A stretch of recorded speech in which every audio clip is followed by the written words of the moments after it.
in this question, we are given two equilateral triangles, triangle CDE and triangle BCF. You can see these two triangles, yes.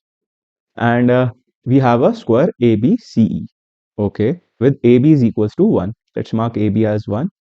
And we need to find FD. FD is not joined, we can join it, okay.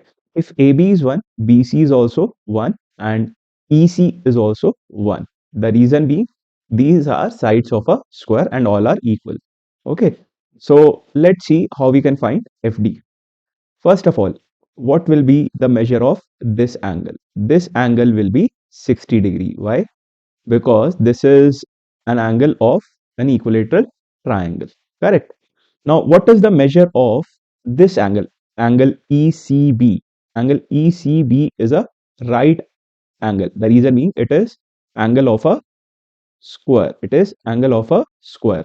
So if this is 90 and this is 60, what will be this angle? This angle will turn out to be 30 degree. This angle will turn out to be 30 degree, correct?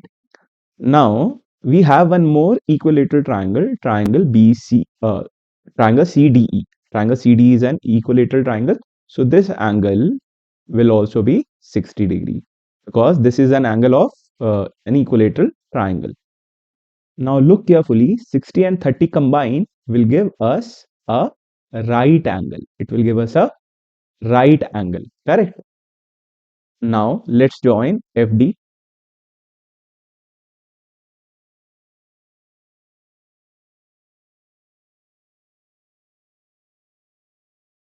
Now if you look carefully, this triangle FCD becomes a right triangle. Yes. Now since this is a right triangle, it becomes very easy to find FD. Why? See, if EC is 1, CD will also be 1 because these are sides of an equilateral triangle.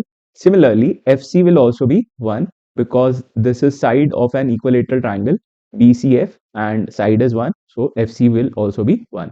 It becomes very easy to find FD now because I'll be applying Pythagoras theorem. FD square, which is the hypotenuse, will be equal to 1 square plus 1 square. So FD will turn out to be root 2. So our final answer, FD will be root 2.